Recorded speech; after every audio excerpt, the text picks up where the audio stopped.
Good evening, everybody. Welcome to the Trump versus Harris debate here at the University of South Carolina. Tonight we're going to have two big personalities debate whether Kamala Harris or Donald Trump should be president of the United States. And first I'm just going to start with a few housekeeping items before we kick into the debate and I introduce our moderator. So if you guys were here a few weeks ago, you may have known that we hosted an event called the Roast of Kamala Harris with Milo Yiannopoulos and Gavin McInnes. And I just want to give you guys a little update on that because there's a lot of fuss made about it, a lot of controversy. One of the biggest things that happened was that the funding was denied for our event, and we announced that we were suing the university. We have filed a lawsuit, and so we are suing this university because it violated our First Amendment rights. And if you guys want to check out more updates on that, you can go to uncensoredamerica.us, and you can check out any more updates we post on our X account as well, and we'll post everything there. Secondly, I will have a table in the back there at the end if you guys want to buy merchandise. We have shirts that you can purchase as well. If you're a loyalty or backstage ticket holder, one comes with your purchase. So if you didn't get one already, please come on back and grab one, and we can help you out at the end of the event. But without further ado, I'm going to hand over to James from Modern Day Debate. James? Thank you. Take it away. Make sure you stay in the middle. Thank you. Thank you very much, folks, for being here tonight. I am thrilled to be your moderator for this debate. Want to do a couple of quick housekeeping things. But first, I do want to say thank you to Uncensored America for having me here to moderate this debate, as well as thank you to the university for this beautiful venue. And again, thank you for coming out for this. For the housekeeping, if you could do me a favor and silence your phone, just so there are no interruptions during the debate. And then I'm going to introduce our speakers in just a moment. But if you could do me a favor and hold your applause until after I introduce both of them, that's when they'll be walking up to the stage. So first, defending Kamala Harris, he is a juggernaut political streamer and debater. He's been banned on Twitch, Destiny, Stephen Bunnell, and on the other side, defending Donald Trump, he is a reporter and investigative journalist for InfoWars. He has been banned on all social media except X. Owen Shroyer. Please join me in welcoming both of our speakers, Owen and Stephen.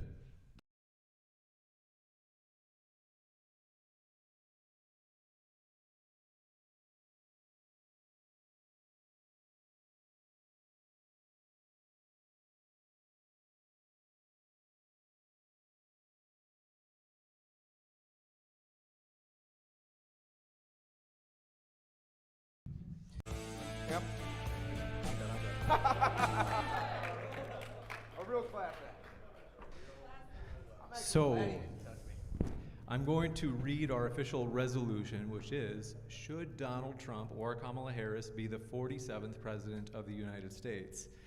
As for the format, we'll have 7-minute openings, starting with Destiny. Then we'll have 5-minute rebuttals. We'll have a prepared question for Destiny. He'll have 5 minutes to respond to that, and Owen will have 3 minutes to respond to that response.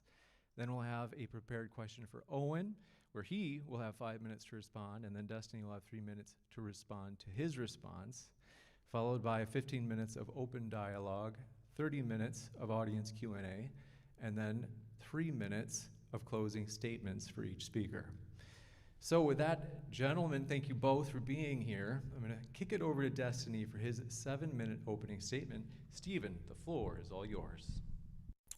So I've written out a whole opening speech here, but then I realized that MAGA conservatives don't really care about facts, so I figured I'd just keep it short and simple so we can get to the crossfire section. I think the argument for Kamala over Trump is pretty simple. I think the number one point that everybody should keep in mind is Trump is a loser. He lost elections. He lost candidates that he supported lost elections. He's lost court cases. He's now a convicted felon. He has lost 2, almost 3 wives. We'll see what Melania does after the current election season ends. He has lost businesses. He's filed bankruptcies. He's basically lost in every single way that you can conceive a person could lose. He's lost as a leader. He wasn't able to pass any legislation. He wasn't able to do anything about the ACA, just like Sean's not able to do anything about this mic feedback. He's working on it. Yeah, Trump is just, even if you support the policies ostensibly that Trump stands for, although that might change from one day to the next, he might come into office saying that he wants to destroy the ACA, fail to do that, and then now try to take credit for pre-existing conditions or price capping insulin. Even if you support him for whatever policies he says he does support, he's not the guy to do it. He couldn't do it when he was in office for 4 years. I don't know why we think he would do it in another 4 years. I always thought that the funniest slogan that Donald Trump had was using "Make America Great Again" the second time he ran for office. What happened? I think that Kamala Harris is a winner. People might try to say that she slept her way to the top or make other weird accusations of nepotism, like what plagued Trump's administration, but the reality is Kamala Harris got elected not once, not twice, not 3 times, 4 or 5 times if you count her being on the VP ticket. She won her election for a district attorney in San Francisco. She won 2 elections for attorney general in California. She was elected the junior senator of California, and she was the vice president on the ticket with Biden. So the difference is clear. Trump takes absolutely no accountability for any of his actions, and the people around him know that they have no accountability for any of his actions. When Donald Trump does a crime, what does he say? He says the judges are biased against me in every state court, in all the federal court. He says that I need immunity from criminal activity because I can't be prosecuted for it. I'm the president. He apparently believes that he can psychically declassify documents so that he can avoid responsibility for hiding stuff in his shoddy residence in Mar-a-Lago. There is just zero accountability anywhere. When you look at Trump and you say, why did you fail as a leader? Well, it was because of the swamp. Look at all these people I had to fire. Dude, you hired them. You can't take credit for firing people that were part of your cabinet. These are your picks. And again, to return to the first point, what's going to change this time? Is he going to magically get rid of the swamp now? He couldn't do it in 4 years. We're supposed to believe he can do it in 4 more. Even if you're a conservative, why would you think that Donald Trump is the guy that's going to get the job done for you? Kamala Harris is accountable. Not only did she rise through the ranks and win elections on her own, by her own merit, not through any weird conspiratorial nonsense, not through any crazy MAGA movement, not by partnering up with creepy weirdo billionaires like Elon Musk, but by winning her elections and doing a good job. You can also see that the Democratic Party holds their own accountable, and they have a wide tent of voters that they draw from that they have to maintain their accountability to, as opposed to Trump's camp that is dwindling by the day. Who we can go to the people who support Trump. Maybe that'll come up at some point here. No one around Trump vouches for him. Where is Pence? How do you have a president who was the president of the United States with a vice president who's not running with the same vice president? What happened to him? Well, what happened to him was Trump was kind of hoping he would get killed on January 6th. He sat there and he watched on TV for 3 hours while people like Owen cheered others going into the Capitol, rioting, delaying the certification of the vote. He sat there and he watched it happen. He tweeted out that Pence failed us while Pence was in a bunker underneath the Capitol, saying that he didn't want to leave the Capitol because he didn't want rioters and people around the world to see that the American election, that the American transfer of power had been disrupted by a bunch of MAGA sycophants. The comments of even the people that are considered Trump's most ardent supporters today are comments that would get you laughed at if you made them as a leftist, right? You have a bunch of other comments. Elon Musk called Trump a stone-cold loser when he refused to say that he lost the 2020 election. Vance has a number of quotes about Trump. He wasn't sure if he was I think just a Nixon-type character or if he was going to be America's Hitler. These are statements from his own current vice presidential running mate, because he can't use Pence again because Pence hates him. Again, this is his vice president. Mark Milley referred to Donald Trump as a fascist. You've got all these people in his administration that were thought to have been the biggest supporters of Trump, people that others were worried about, like Bill Barr, who resigned from the administration with weeks to go before the transfer of power because they couldn't stand him trying to weaponize the Department of Justice so much. And then you look on the other side, and you've got Kamala Harris, who has support all the way from Cheney to AOC, from the United Auto Workers to Taylor Swift. There's no comparison to be made between what people around these people are saying. There's no other industry where you would say, oh, that guy, his boss hates him and all of his coworkers hate him and everybody that worked with before hates him, but this time he's going to have a whole new set of employees. He's going to have a whole new boss, a whole new organization. It'll be way better this time, I promise. You would never give anybody that kind of chance. Trump is a scammer. Why would you want to, like, this guy who's running for office is selling you pieces of how many suits? How many fucking suits does this guy own? He can sell you like so many different slices of them. Jesus Christ. $5,000 suit pieces. My God. I mean, at least he's big enough now that I guess he's got a lot of suit pieces to sell. That's not including the $100,000 gold watches. That's not including the $3,500 gold coins, the $100 silver coins, this whole new crypto scam that he started where him and his cronies have 70% of the initial coin pool. If you don't know, you'll learn in the future because it's coming out for the IPO for this coin. That's called a rug pull, my friends. That coin is going to come out and the price on that is going to go up and then super down as everybody that buys in gets scammed and loses all their money, which is, I guess, an analogy for all the Trump supporters that I guess exist today. Trump has no policies. We don't get to have policy debate in the United States anymore because instead we're talking about fictitious hurricane machines that are being spun up so that Biden or Harris can steal the lithium deposits from North Carolina.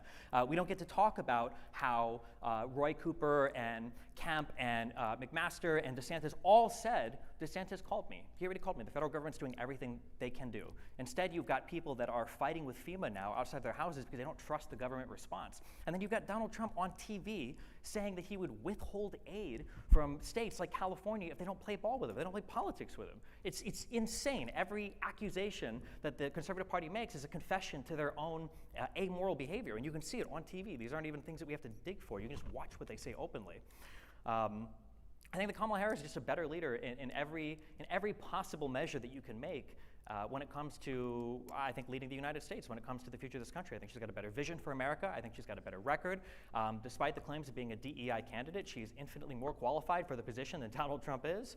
And I think that she has a better overall plan for America than Trump does, whose plan, as far as I can tell right now, consists of basically shitposting on X and I guess doing a 20% tariff across the board. My final quote, I would like to leave this quote from a very famous Biden speech that he made in 2022 that I think fits today more than ever. MAGA Republicans have made their choice. They embrace anger. They thrive on chaos. They live not in the light of truth, but in the shadow of lies. But together we can choose a different path. We can choose a better path forward to the future, a future of possibility, a future to build, a future to dream, and a future to hope. And I think that Kamala Harris represents that hope way more than Donald Trump, who only seems to be interested in tearing down and attacking Americans rather than building anything great up. Thank you very much. Thank you very much. Opening Stephen.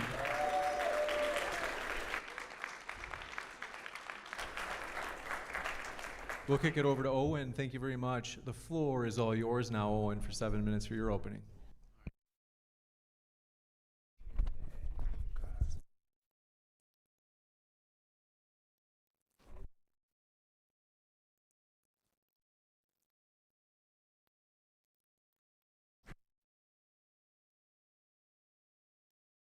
Doesn't debate.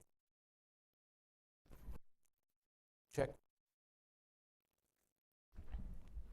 Damn it, Kamala, it's every time. They just sabotage me everywhere I go.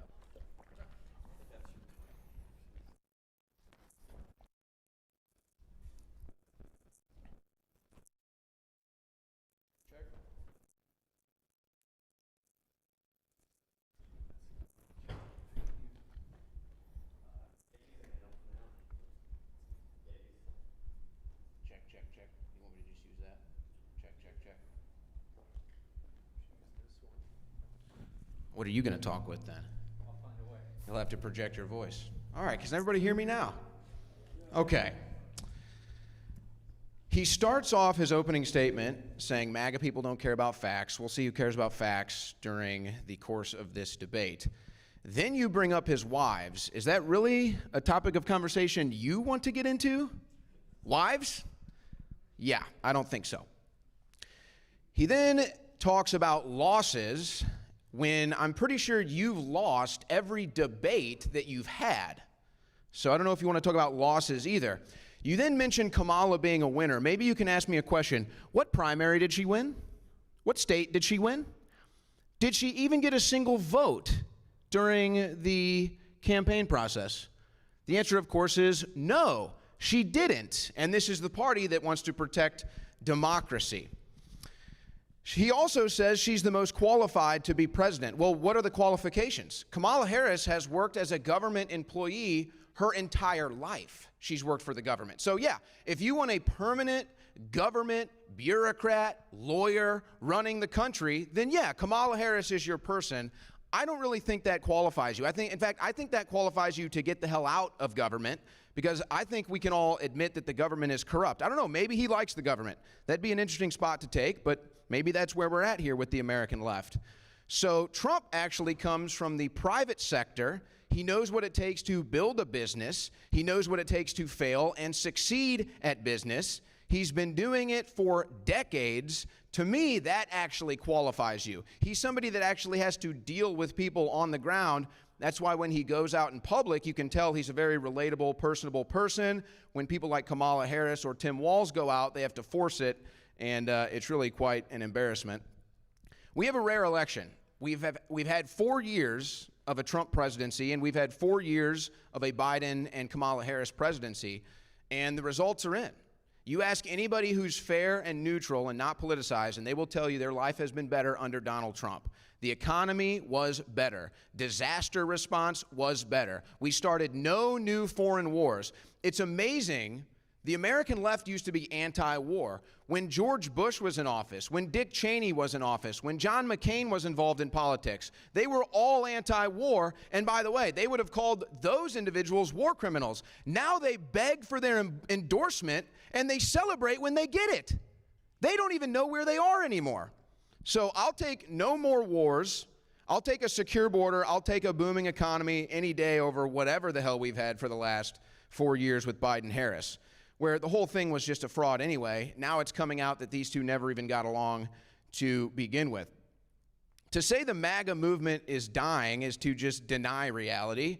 To say support is dwindling is to just deny the reality of the situation. Trump is actually doing better in the polls now than he did in 2020 or 2016 or any point in the 2024 election cycle. In fact, if you want to talk about poll numbers, Kamala Harris had the lowest approval rating of any vice president in American history.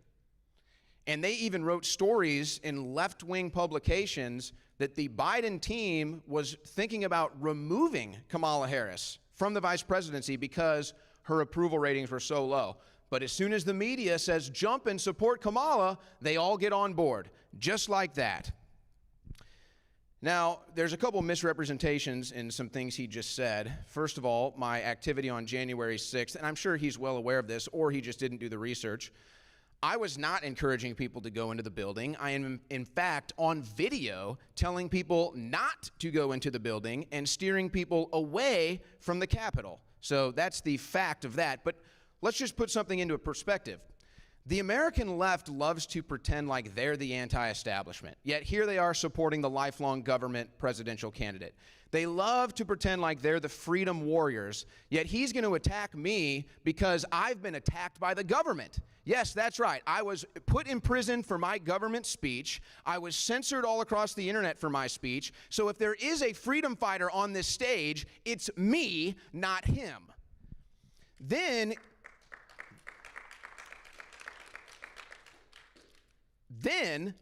he says hurricane machines. Another misrepresentation that comes right out of the mouth of the mainstream media. Are you denying that there are weather modification programs? Okay. Of course there are. There are multiple patents for weather modification. I've even attended government hearings. This is hilarious. After the show, I'll share all of this with you. I have attended government hearings in the state of Texas, the Texas Weather Modification Program. That is a government program. Anybody can go to these meetings. I went and I recorded it live. You can pull it up on YouTube right now. I even know they even publish the chemicals they spray. Lithium, barium, aluminum, amongst others. Bill Gates goes out and talks about how we can blot out the sun to stop global warming. They've done mainstream news hits like on CBS with Professor Kariakou about weather machines. China has giant weather machines where they pump water vapor into the atmosphere to cause rain. This is public information. This isn't up for debate. And you notice how he hangs his head when I talk about this. So here we are again. Who's denying facts? So they misrepresent it. They call a hurricane machine to deflect off the fact that there are government weather modifications programs. Now, you want to talk about conspiracy theories? Did they make this hurricane worse? Did they not? I don't know. I don't claim to believe that. But again, there are lithium mines right over where Hurricane Helene hit the mainland. That is a fact. I'm not making anything up. That is a direct fact. So they can deny these things as much as they want. But that's just in response to what he just said. Let me explain why I like Donald Trump. I like Donald Trump because I don't like the government, and the government doesn't like Donald Trump. I like Donald Trump because my entire life, politics has been nothing but corruption, lies, and scandal. And as soon as I was growing up and I realized this, I said, we need a man who's got billions of dollars, who can self-fund his own campaign. We need a man who has name recognition, who can get on a ticket and beat all the political propaganda. That man was Donald Trump. And then he did it. He did it in 2016, he did it in 2020 when they stole it, and he's going to do it again in 2024. So yeah, when I see the entire corrupt government coming after one man, when I see them trying to shoot him in the head and kill him, yeah, that's total confirmation that he is the right guy. Now, I'm not here to tell you he's perfect. I'm not here to tell you I agree with all of his policies. I just know he's a man who's not controlled like most of our politicians. He's going to put America first, unlike any of our politicians in my life, and he already has a track record of making this country better. The mainstream media is corrupt. They hate Donald Trump. The government establishment is corrupt. They hate Donald Trump. So when the enemies of America are going after him, I think that's proof positive that he is the candidate we need. But if you don't want to go down those lines, we have a 4-year track record of Trump, we have a 4-year track record of Harris, and I think enough has been seen. We'll kick it over to Stephen for his 5-minute rebuttal. The floor is yours, Stephen. Yeah, we don't like the government so much, then just don't participate. No one's forced to get anybody to run for president. You don't have to vote for anybody. You don't have to run for any offices. Just, I don't know, fuck off to the corner and be sad and mad.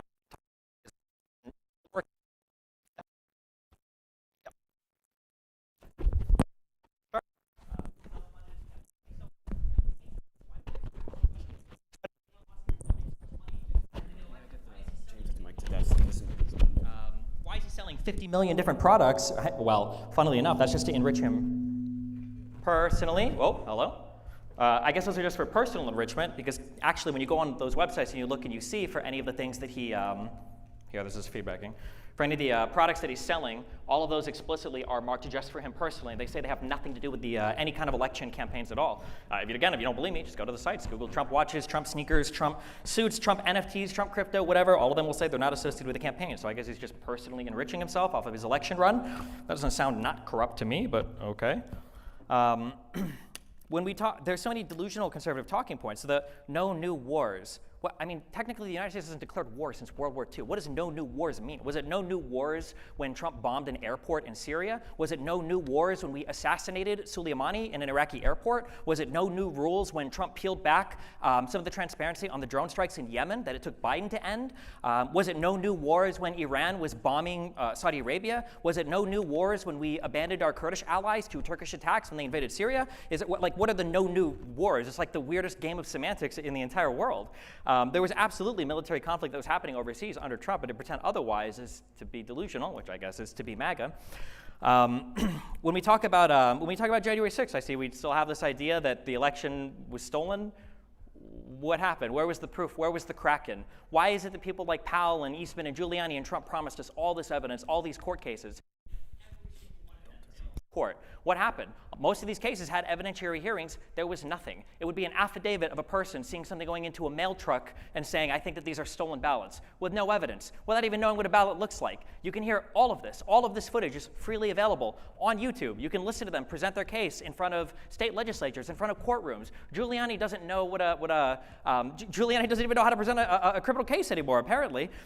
You can listen to Giuliani when they were presenting it in front of the Georgia court, when they were talking about the State Farm videos, and they were talking about the ballots pulled underneath from underneath the table with the cloth over it. I think half the people in here probably still believe that those videos showed something. They don't. 4 hours later, Gabriel Sterling literally showed the 20-minute cut from those videos where you could see that the ballots were just put right underneath the tables and then taken right out as they were told to continue counting because there were so many ballots that came in.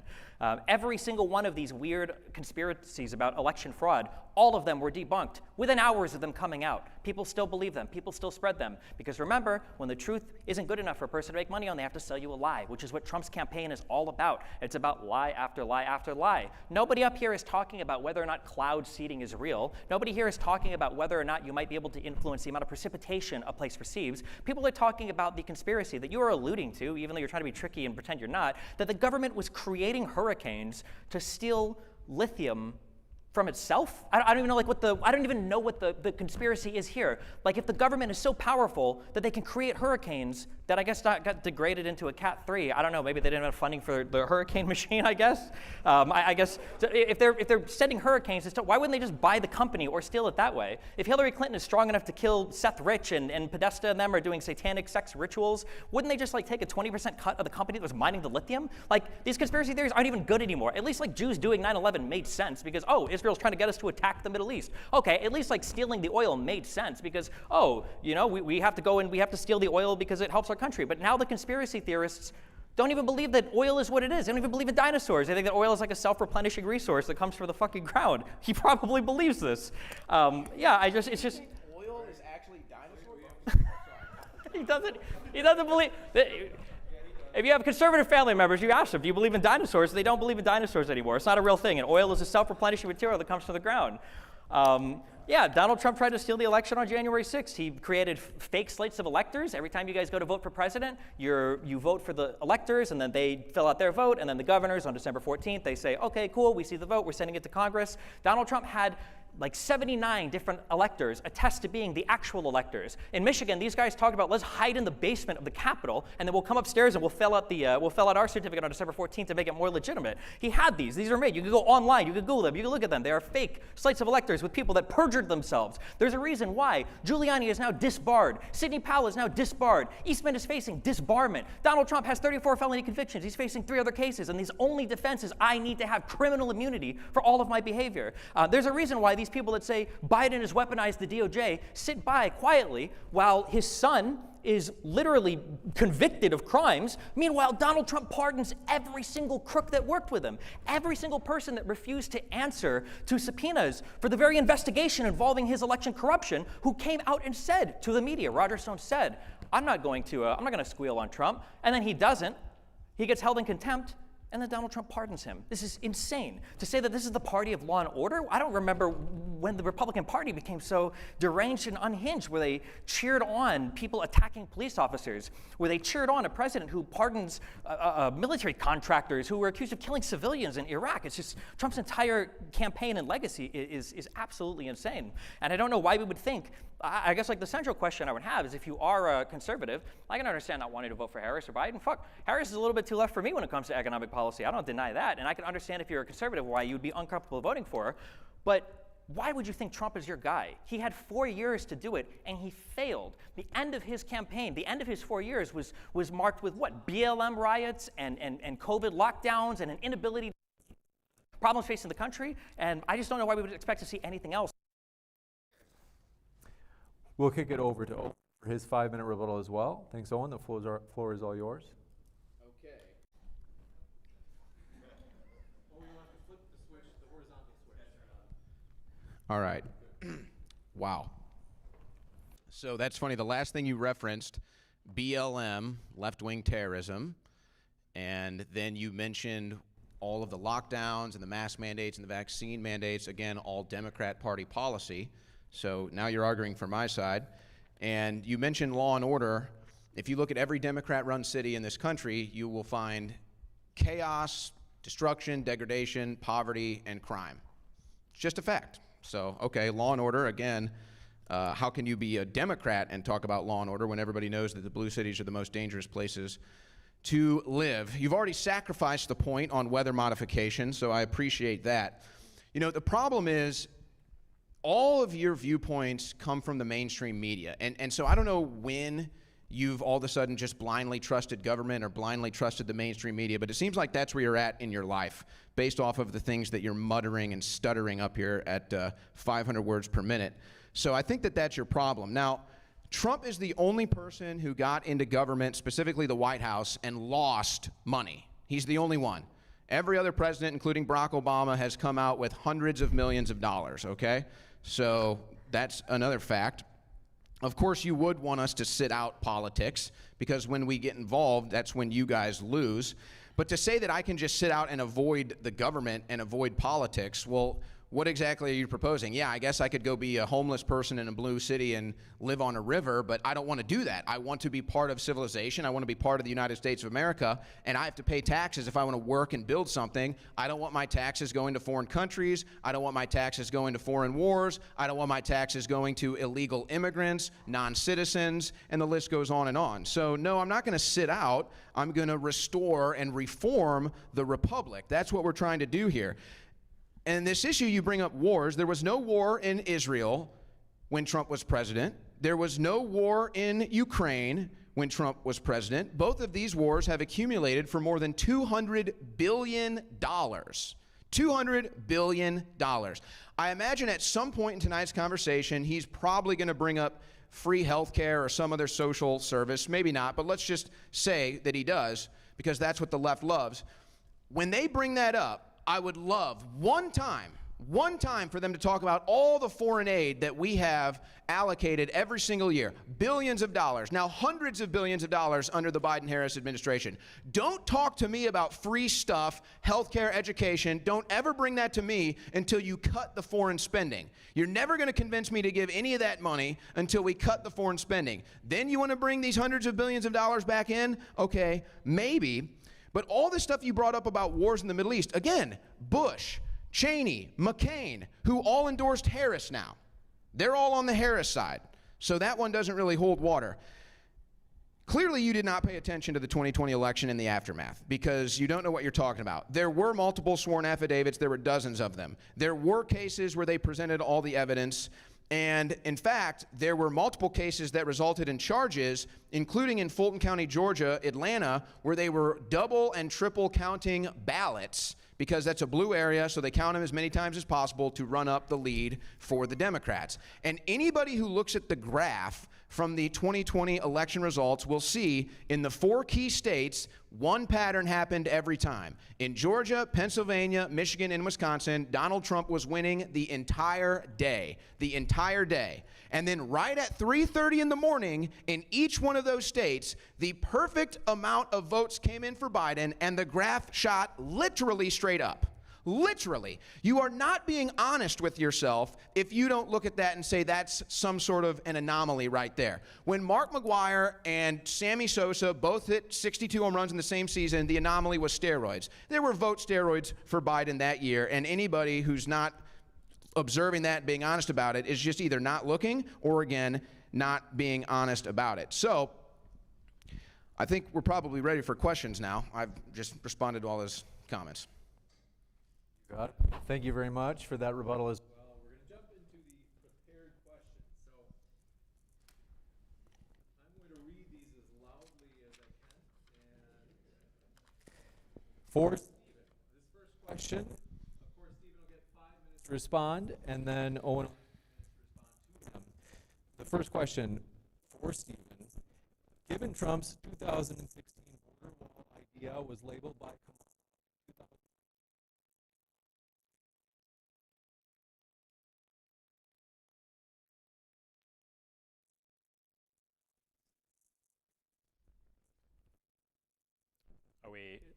Was that audible to everybody? If you're able to read it out, actually. Sure. So I think the question was, in 2016, I think Democrats said that it was a waste of money, it wasn't a good idea, and then now that Kamala's proposing a wall, why is it now a good idea? Was the gist of the, yeah.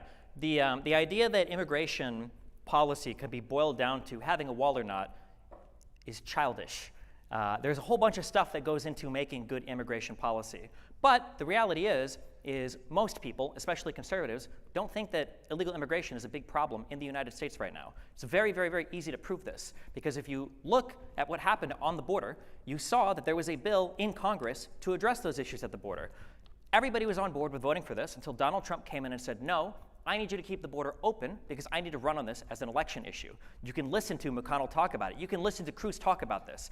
All of this is open testimony. It's not even testimony. You're able to say it to the media. Donald Trump said, I can't have you pass this border bill because it's going to make it so that I don't have something to run on. That doesn't sound like a very big problem to me. That sounds like politicking.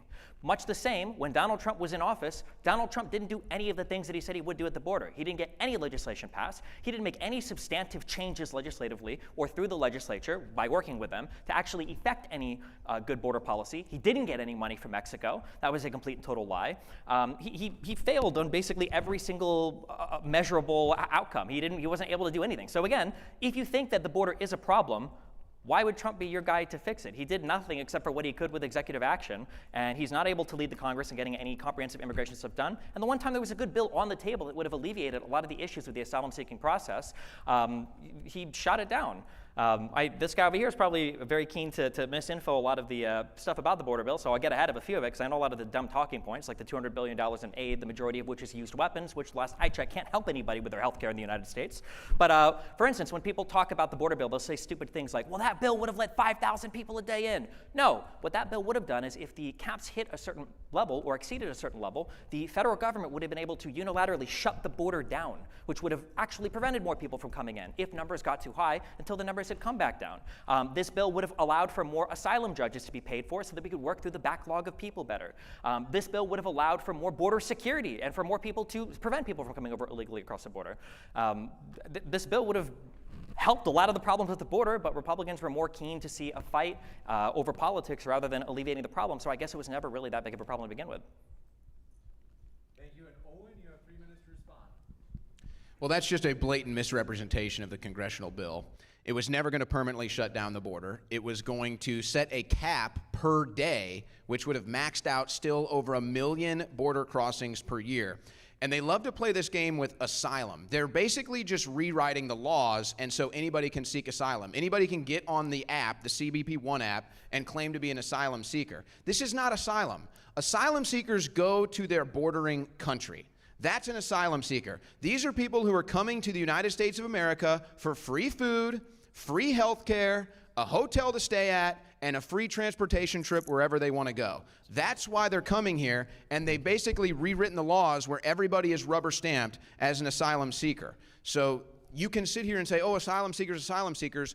Well, anybody and everybody from all across the planet can come here and now claim to be an asylum seeker, and you're just rewriting the phrase and the concept of illegal immigration. But you're just wrong. It's still over 1 million a year on this bill, but still you're completely misrepresenting it. The reason why the Republicans decided not to vote for this bill is because it did include all the pork barrel spending. This is how corrupt Congress is, and both sides do it. The Republicans and the Democrats do it. They've been doing it for years. They just tried to do it again on the continued resolution, but they couldn't even get the SAVE Act passed. So they'll have a bill with a major issue. Let's say it's border security. And then they'll pork barrel funding of all these different projects, all these different things that a governor over here might want, a representative over here might want, a senator over here might want, and they toss it all into this bill, and they say, this is the border security bill, and then if you don't sign it, you're not for border security. And it's just a game. It's a game that our politicians have been playing against us, all of us, for years. So yeah, I'm glad that the Republicans didn't do it in a rare moment, but yeah, are they still going to get the pork barrel they want? Yes. Are we still going to get all the illegal immigration that they want? Yes. So we still lose on that issue. Now, again, to sit here and pretend like the border was less secure or not secure under Donald Trump is just not being honest. The numbers are proven that the border crossings were down under Donald Trump. And every year since the Biden administration, the Biden-Harris administration has been in power, you've had a record number of illegal crossings. 3 straight years. And by the way, where are the 325,000 missing children that they have let in? Why did Kamala Harris cancel the border wall construction that was already paid for but now pretends to do it? It's because she's a flip-flopper and she'll say whatever she needs to get fools like this to vote for her. Now a question for Owen. Prepared earlier, and the question for you, Owen, is, while no taxes on tips nor on overtime from Donald Trump may help many Americans with the current high cost of living, many other Americans don't receive tips on the job and don't work at an hourly rate. Are there any blanket policies that would help Americans as a whole deal with the currently higher cost of living? Absolutely. And in fact, Trump needs to go a lot farther with this. No taxes on tips might have been a lucky strike for Donald Trump, since this election will likely come down to Nevada, even more specifically Las Vegas, where most people work for tips. That's why Kamala Harris was so quickly to steal that policy, because they're well aware that Las Vegas could end up deciding this election the way the Electoral College might go. No, I think it's pretty clear. And again, this isn't a Republican thing. This isn't a Democrat thing. This isn't a conservative, liberal, left, right. This should be all Americans. Everybody should agree with what I'm about to say. By the time it's all said and done, we're taxed at about a 30% rate. By the time we buy things, sell things, spend things, earn money, whatever it is, you're taxed at about a 30% rate. That is astronomical, okay?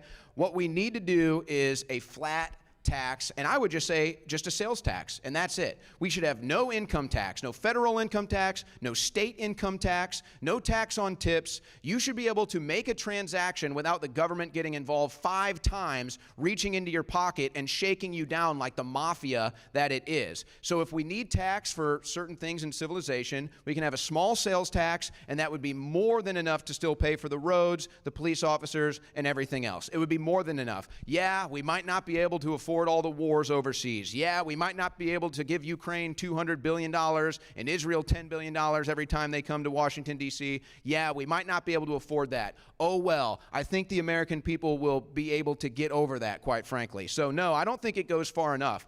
And this whole concept that I always hear these talking points from the left, oh, the rich don't pay their fair share. Well, what is the fair share? What is the fair share from the rich? They already pay the most in taxes by far.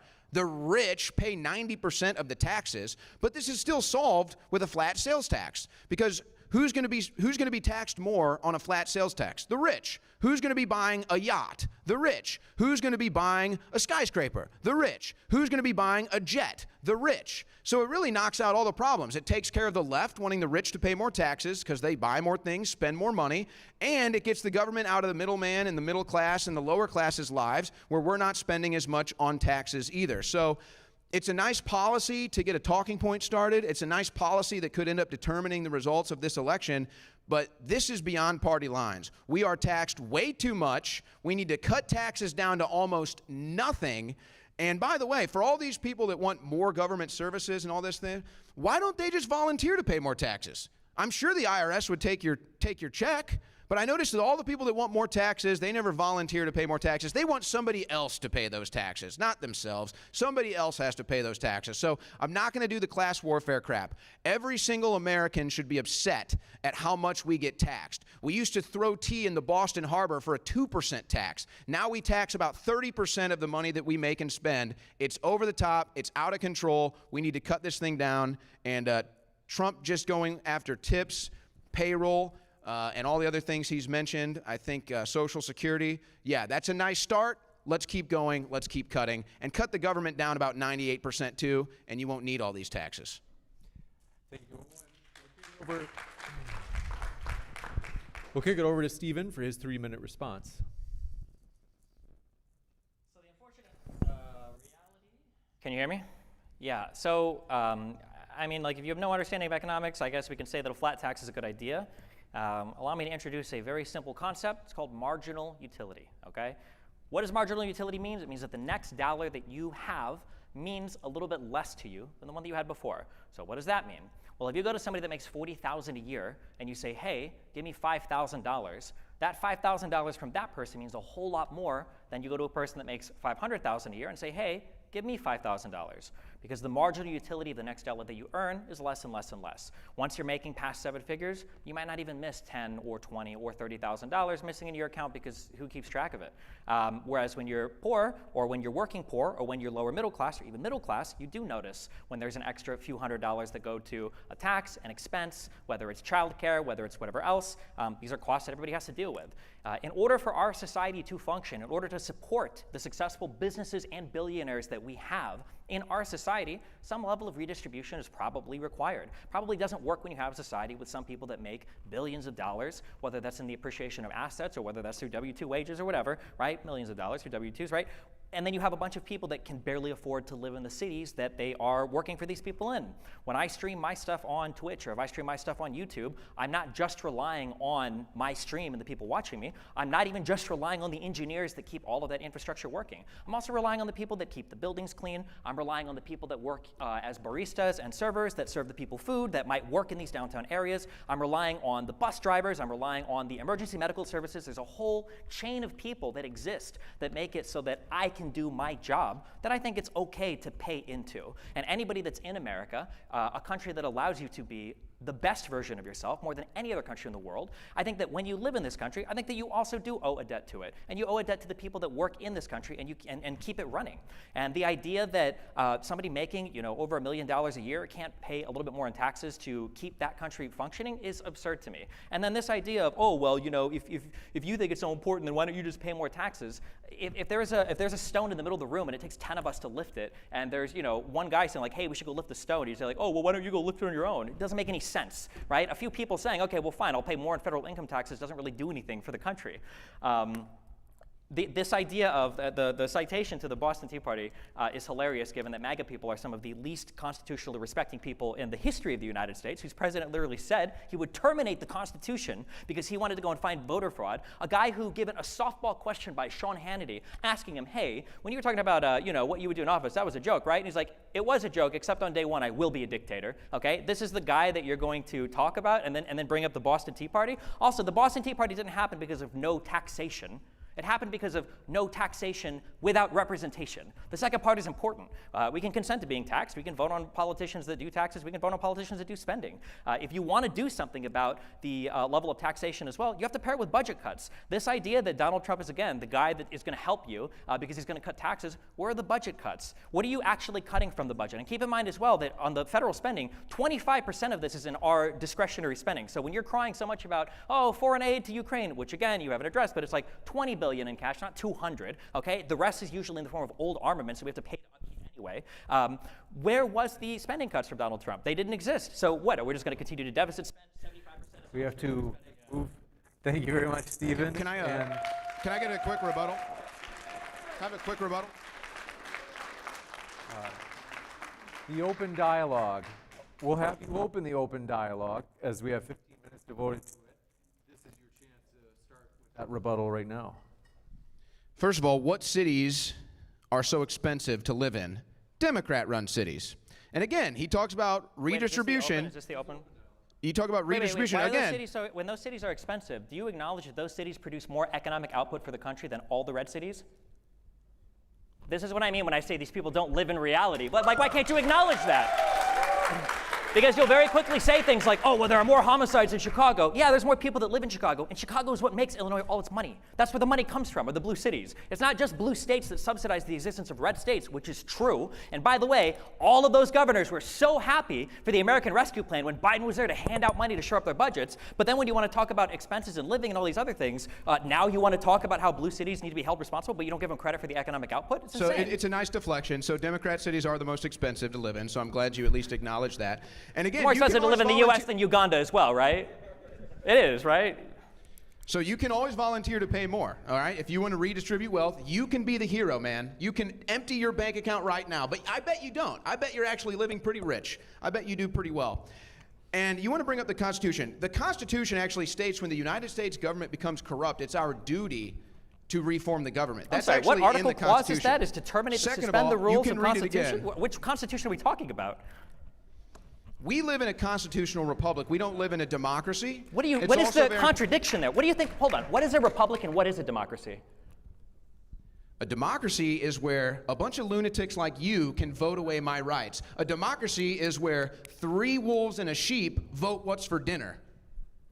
Is that Article 5 or Article 6? I don't know what part of the Constitution. So you asked what a democracy So a democracy was. is when multiple people vote. A republic is when you have representatives that do things for you. We are a representative democracy. That's why we're a constitutional republic. We are both a republic, which just means you're not a monarchy, and a democracy. This idea that we must be a republic because I'm a Republican and we're not a democracy because you're a Democrat is fucking retarded. Come on.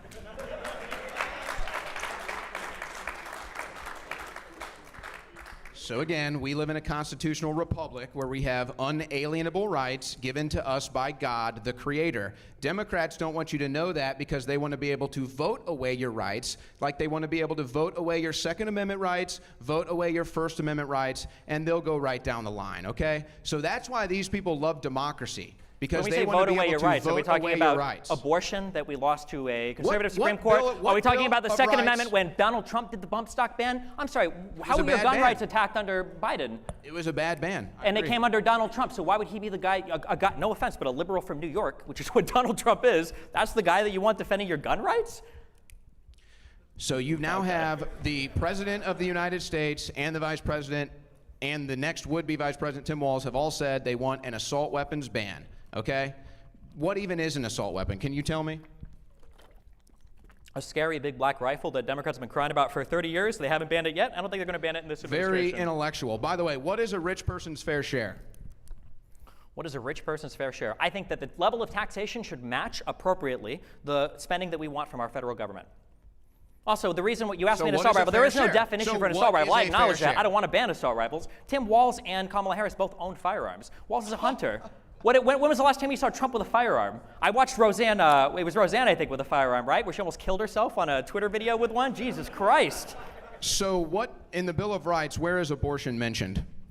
Do you want to get into the constitutional legal construction of the penumbra of rights that are invoked when you try to get like the right to privacy out of the 14th of the night? You claim there's a right to an abortion. It just doesn't exist. I didn't claim there was a right to an abortion. Technically, the abortion right comes from a right to privacy, but we'd have to go over Casey and Roe, and I'm sure that you're not familiar with any of those Supreme Court cases, or probably any Supreme Court case. But the reality is that before you had a protected right to seek an abortion. Now you don't. Republicans took that from you. Before you had the right to own a bump stock, Donald Trump banned bump stocks through executive action, by the way. Which lost at the Supreme Court. Which what? Lost at the Supreme Court. Well, that hasn't stopped him in the past from going back over and over again to try to get cases tossed or to try to get favorable rulings. Hey man, I don't live in a cult. I said I have disagreements with Donald Trump. So you can attack me on Trump's policies that I disagree with. That's not a win for you. I agree I can't win attacking you on Trump's policies because he has none. I mean, what am I mean, yeah, what can you give me what is one Trump policy that he's running on besides 20% tariffs? Secure border. That's not a policy. Cut That's like taxes. an idea. That's the concept of an idea of a policy. Stopping war. Okay. What are Harris policies that are so great? Well, the three that she listed immediately is she wanted to give a $50,000 rollover deduction to new startups for small businesses. So that was Trump's idea? What? Trump did that. When he was president. Maybe he should have spoke it. I don't know if he's too senile you now or probably he's just lost weren't the ability watching. to do it. What? You just weren't watching. I was watching. Unfortunately, I watched too much Trump. That was one. A second thing she wanted to do was expand the child tax credit, which was incredibly successful under Biden. Also a Trump policy. It wasn't. That's why it happened under Biden, and it's why the Republicans initially fought against it. Are we going to say that pre-existing conditions in the ACA was a Trump policy now as well? I know that he wants to take care of that one. And then the third thing that Kamala Harris said is she wanted to do a $15,000 first-time home buyer credit to people that were buying homes for the first time. Donald Trump said he wanted for illegal immigrants. How does I'm so curious. How do you think these tax credits work? You do realize that they give money to illegal immigrants to buy houses? I don't think you know how any of this works because I think you were probably born a rich kid and you never bought a house on an FHA loan before. So I had a tax credit when I bought a house. The way that these work is you apply for these refundable tax credits when you get them at the end of the year when you've qualified for them. An illegal immigrant definitionally doesn't file taxes because they don't have social security numbers. They don't get money back from the government. So how would an illegal immigrant qualify for a tax credit? Again, this doesn't make any sense. It's like the hurricane machines. I agree. It doesn't make any sense. This is the Democrat policy. I completely agree. It doesn't make any sense at all. So Where are thank these you. lazy people that are coming over and not working and not getting jobs, getting the money for homes? The U.S. government. They pay them for the homes too? Then why even give them the tax credit? Why not just give them the homes outright? Don't give them any ideas. They might do that next. They might actually do that next. Where are they getting all these? Yeah. Actually, they do. Who pays for the hotels that they're staying at in New York City, in Chicago? Well, who's paying for those hotels? Who's paying for that room and board? I imagine there's probably federal money allocated to people. And where does that the federal government get its money? From the, U.S. from the U.S. taxpayers. Treasury? Sure, yeah. U.S. taxpayers. So you are paying for illegal immigrants' housing. Thank you very much. Illegal immigrants staying in apartments and hotels temporarily is not them buying homes with a tax credit. This is like saying we can do cloud seeding, therefore we've created hurricanes for attacking the United States. You see that it's a mutton belly. It's not the same at all. Let's just move on. Yeah, of course. I've been telling Republicans that since the 2020 election, and they still haven't.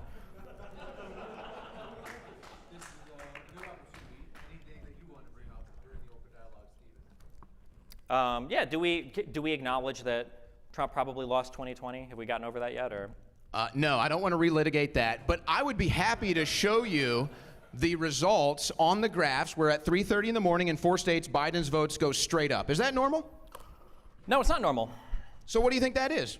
I think that just like every single person before the election said, there was an unprecedented amount of mail-in voting. And they were all for Biden.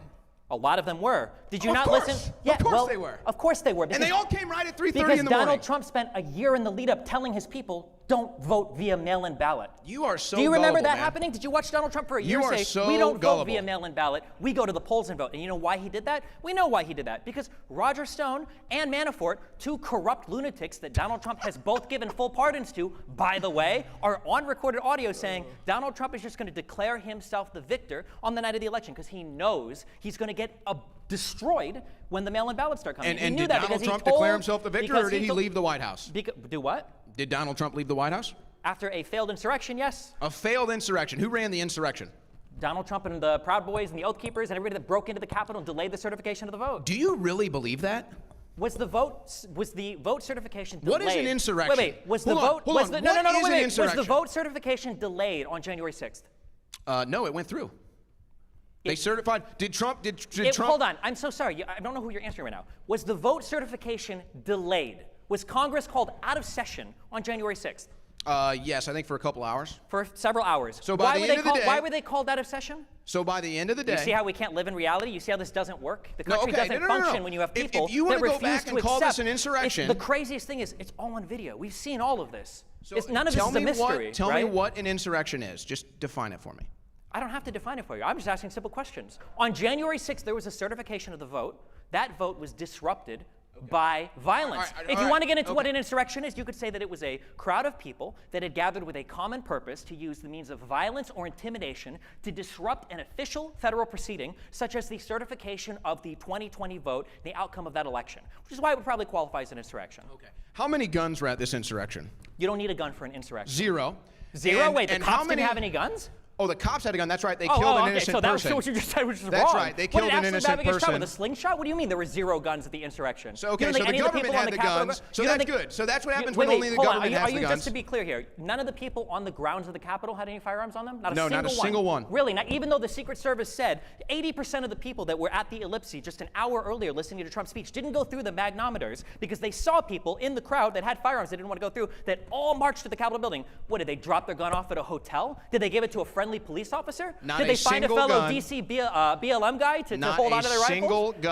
Not a single gun was ever recovered or on record at the January 6th insurrection. Oh, recovered. And Well, what, that's what now type of that's an a different- how many insurrection? pipe bombs were found what at type the, of at That's the, a January great 6th question, event? actually. Who laid those pipe bombs? We don't know. We never found We out. don't know. How convenient. The government can recognize somebody's earlobe in a video and track them down and go arrest them in the middle of a hurricane, by the way. The FBI went into North Carolina in the middle of a hurricane and arrested somebody, but they can't find who laid the pipe bombs. They have no idea. And Kamala Harris doesn't remember where she was that day either, even though one of the bombs was allegedly right outside of her office. She has no idea. She's changing her story. But what It's type all of an of it. insurrection? No one is changing the story. You guys filmed this Kamala from start has to changed the finish. story. We can Kamala watch has you changed the guys story. cheering for it. We can watch you cheering 1776. What was 1776? I know you hate 1776. Wait, I'm I know curious. you hate What that. was 1776? What was that? That was the founding of the country. What was it? What was the event? What would you call that? When we overthrew royalty and created Okay. Against and the government, would you created call a it constitutional yeah. republic. Would you call that an insurrection? No. No. 1776, the revolutionary. You wouldn't call that an So insurrection? are you pro-insurrection now? You just babble and stammer so much. I can't figure out where you're at. Tell me what kind of an insurrection, when an emergency notice goes out to go home, everybody goes home and calls it a day. Is that What kind of an insurrection ends when the leader tells his followers to go home? All of them. perfect? That's kind of how it works. That's how a cult Perfect. works. So there was no insurrection. Trump didn't want to overthrow the government. Thank you for admitting that. That wasn't too hard to get out of We you. can't even follow basic logic. No, you just proved 1776 my was an point. insurrection. It was a Now revolution. you're deflecting again to I'm 1776. not deflecting. So I'm referring Trump wanted to specifically. It's insurrect just the funny that you government, stand but he outside told his saying followers to go home. 1776 and go, well, is this really an insurrection? Well, I don't know. What were we cheering for? The Star Spangled Banner? Was it choir practice? Actually, they were singing the Star Spangled Banner, Yeah, something sure. They you'll were never also hear at a chanting, Democrat "Hang event. Mike Pence." When Donald Trump said Mike Pence needs to do the right thing, what was he talking about there? What do you want Pence to do? So in the history of the United States, there have been multiple times where a party rejects the results of an election, and all three times prior to 2020, it was the Democrat Party. Really? You want to walk? Let's walk through every those. election Let's walk through those. in Do you want to go this through? Do you want to go over the when it happened in 1960 in Hawaii, when the only reason why they submitted two different slates of electors, which were both authorized by the state legislatures, because there needed to be a recount. You want to use that one, or do you want to go back to Ulysses S. Grant, the one that happened prior to the ECA even being passed? right? Where the whole reason why that law was passed was because it was such a clusterfuck of an election. Which one do you want to go to? Do you want to go to Gore, where Gore he gave up that election as soon as he lost to the Supreme Court, where there wasn't even a delay in the electors voting in Florida, let alone a January 6th certification? The problem is you don't know anything. You have no facts for any of this. And the strongest facts that you can attest to, you no longer can because you're scared of being sued again for defamation. So obviously, you're just going to sit here and ramble on some crazy shit. That's why you won't admit that 1776 was obviously an insurrection. That's why you were cheering it on outside when you thought you were going to be the winners of that insurrection instead of the losers. And it's why you won't admit now to obvious facts that are right in front of our face. Every election in the 21st century, the Democrats have denied they lost. Which vote They denied certification? that Al Gore lost, they denied that John Kerry lost, and they denied that Hillary Clinton lost. And yes, they went to Congress and tried to stop the certification of the vote. Really? What did that they do has for Gore? happened every What did they do time. for Gore? And they'll Wait, likely wait, do wait, the when did they exact stop? same thing. There's nothing. When Trump wins in 2024, they'll likely do the exact same thing, just like Raskin has already said. The Democrats are already plotting not to certify the 2024 election because they know Trump is going to win. It's fantastic delusion. It's mainstream news. Anybody can pull it up on their phones right now. Jamie Raskin won't certify election results. Go ahead, plug it in. You got it right there, don't you? Yeah, it's right there. Do you think Gogeta or Vegito would win in a fight? It's frustrating. I guess the saddest thing is that as much as I can't stand conservatives because I'm a liberal/progressive, at the very least, I felt like we were all kind of in the same boat. We were all kind of like the same country, and we were all presenting at least a unified front to the rest of the world. And as much as conservatives and Democrats might have hated each other, at least we were all Americans at the end of the day. And when did that change?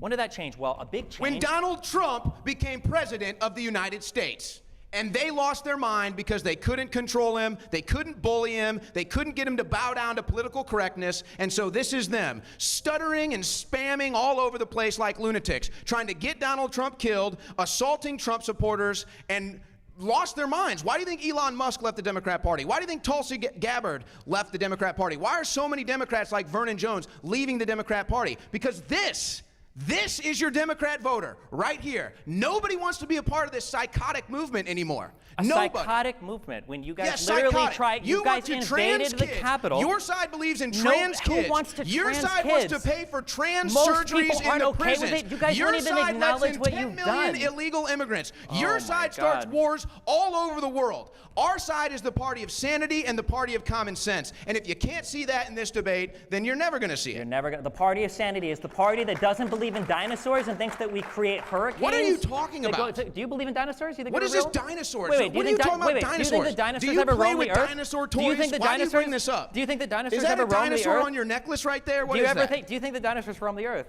I'm not here to talk about dinosaurs. It's insanity.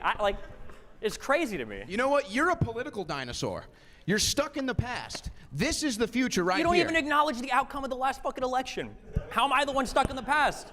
You guys lost in 2022 for the same reason. Everything you're told from the mainstream media. You're right. There's no government corruption. They don't rig elections. It's never happened. The government is great, guys. The government loves you so much, and the mainstream media would never lie to you. They would never do that. Come on. Let's say that I did believe everything from the mainstream media. The mainstream media is a conglomeration of how many different large corporations with how many different editors with how many different people involved that have how many levels of accountability, as opposed to There's the about alternative six. media, a company There's that you about just six. came from that's now bankrupt because the owner got That's sued right. for defamation That's right. for telling so many The most lies. anti-establishment free Trump's speech camp? organization in the world yes, the freedom of is speech guys. Yes, InfoWars. the freedom of speech That's guys. why we get shut True, down. exactly. That's why it we're wasn't under for telling. attack. Yeah. Of course. You want to know what happens when you speak truth to power? Everything this guy just said. I've been censored. I've been imprisoned. I've been assaulted. I've had my businesses shut down. This guy's dealt with nothing except cucking to his wife's boyfriend. I see those 60 days in federal prison weren't kind to you. I'm sorry that you weren't able to do the podcast from prison like you wanted to. I know that's still upsetting you a lot. Only one of us up here has been arrested for trying to be a part of a coup or an insurrection against the United States. Only one of us up here hates this country. And I think it's pretty obvious it's the guy that doesn't even acknowledge the results of the last election. One of the most important foundational pieces of the United States, So which stop is the stealing them. peaceful, So which is stop the, stealing them. which is So the, stop stealing no one them. is stealing it. So No one is stop stealing stealing it. them. Why don't you vote? So Show stop up at the stealing polls them. and vote. Vote via the opportunities that are available to you. For Q&A now. So we are going to have Q&A with the audience. The mic might go in and out just a bit. So I might be switching back and forth with Owen, but we're going to have people line up in the middle aisle right here. This piece of tape right here, you'll see it once you're in line. If you could stand behind that, I'll be holding the lapel mic up to you in lieu of. So, if you have any questions, please come on up. We're looking forward to it.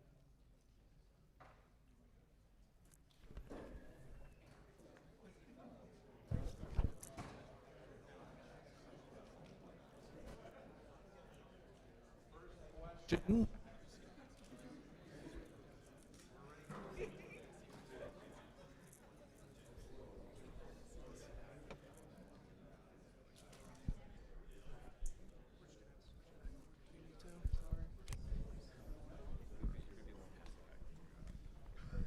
All right, thank you very much. And I'll hold on to the microphone just because we want to encourage everybody, when you are asking your question, if you could keep it as pithy as possible, getting right to the question. Thank you very much. Owen, on January 6th, when Trump was saying Mike Pence really needs to come through for us, what did he want him to do?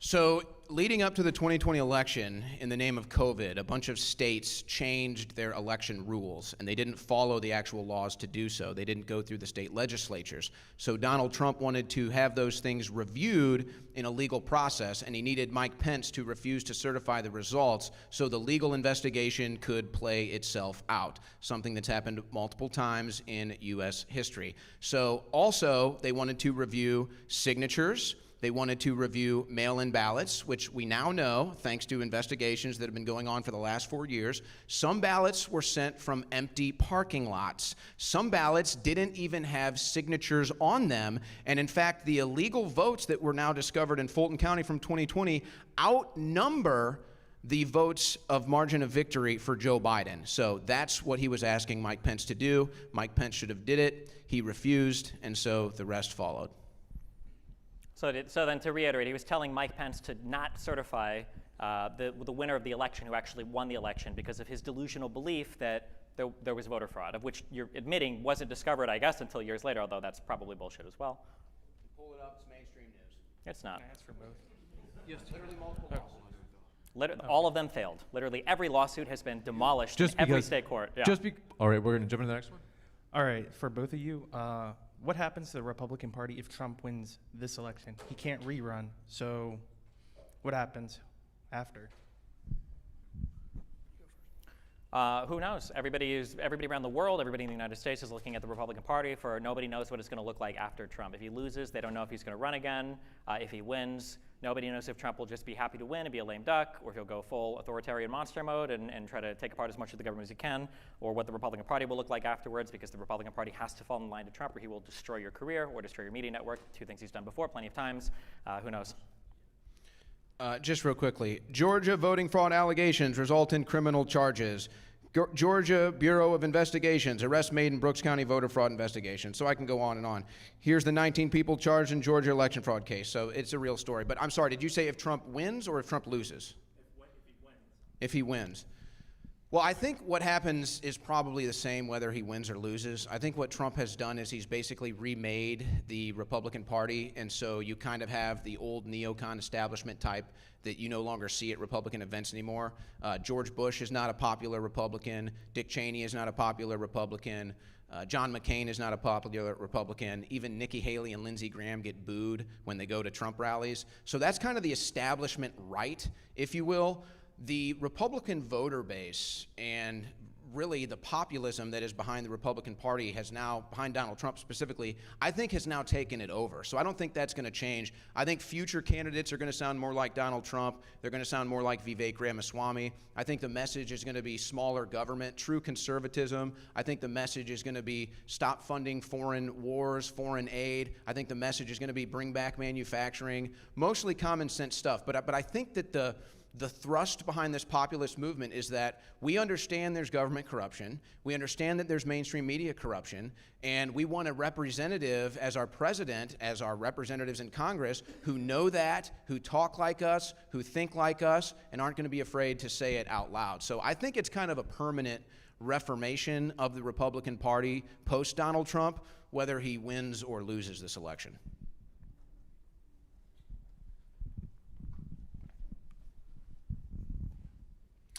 Hello, my question is geared mostly towards Shroyer. You mentioned no foreign wars under Trump.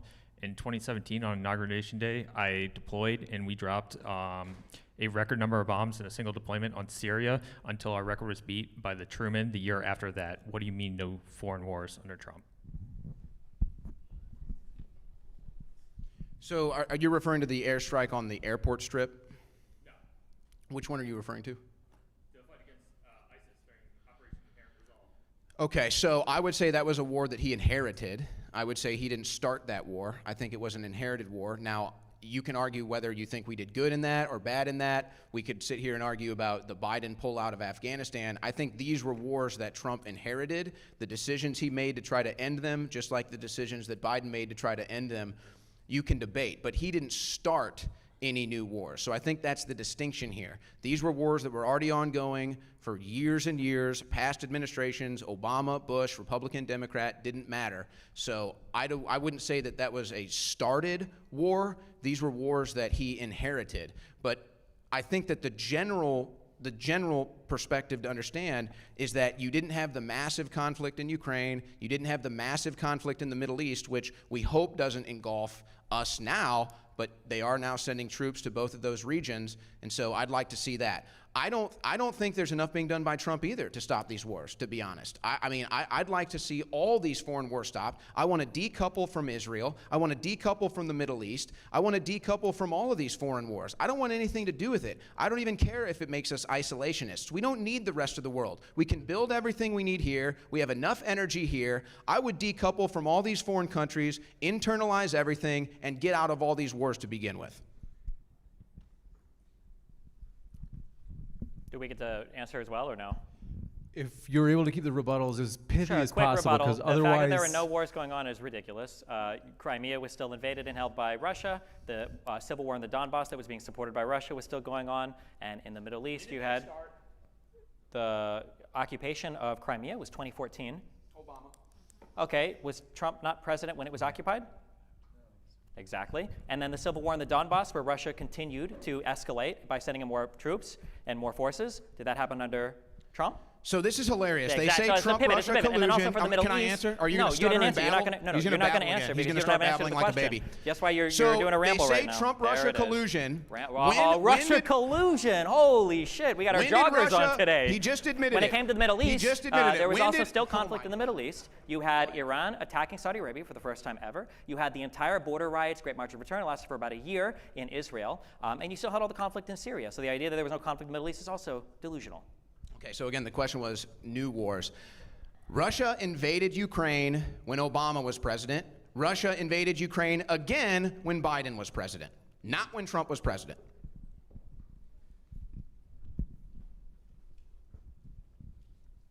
I want to know you guys' opinion when Trump was president, when he tried to isolate America on a global scale from groups like NATO and try to go closer to countries like Russia or China.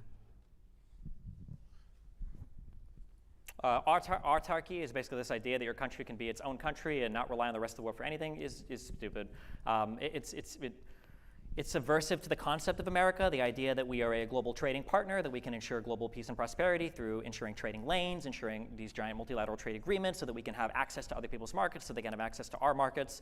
You saw what happened when the Houthis started shooting missiles at ships. What happened? The United States showed up and they said, hey, no more of that, and they shut it down. And trade through the Suez Canal continued. We wouldn't be able to do that in an America supported by Trump or Trumples because they believe, somewhat naively, that we can just withdraw entirely from all of the global world markets and still be as good as we are now, that we wouldn't be able to rely on any of the manufacturing from any other country, we wouldn't have access to any of those markets in the way that we do now. Like, why would we want to take our country back so far? You know who tried stepping away from giant unified markets? It was the United Kingdom via Brexit. Their economy is not doing very good right now, so I don't know why that would be the model that you would try to emulate for a country who has built so much success off of so much cooperation with the rest of the world.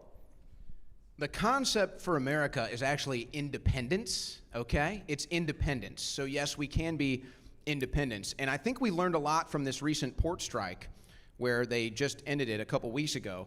we learned that most of these ports are actually owned by foreign companies. That's a problem. We should own all of our ports. We should make money off of all of our ports, and maybe we wouldn't have this issue. But I think that there's a general attitude here. See, I think conservatives versus liberals, if you hear what he just said, conservatives believe we can. We believe in the American people. We believe in American companies. We believe we can manufacture and produce goods, just like we've done for years. We used to have manufacturing plants in all the inner cities, and a man could get a job and make a living wage for his family and buy a home. They've all shipped those overseas. We can bring those back. We have plenty of energy here in the United States. We have innovations in energy. We can go nuclear here. We don't need the world. It's true. But that's the leftist liberal attitude is, oh, we need everybody. You need everybody. You need government. You can't make it on your own. You can make it on your own. America can make it on its own.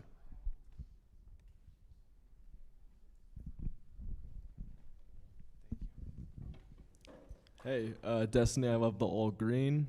Owen, maybe we size up on the jacket next time. But my question has to go to.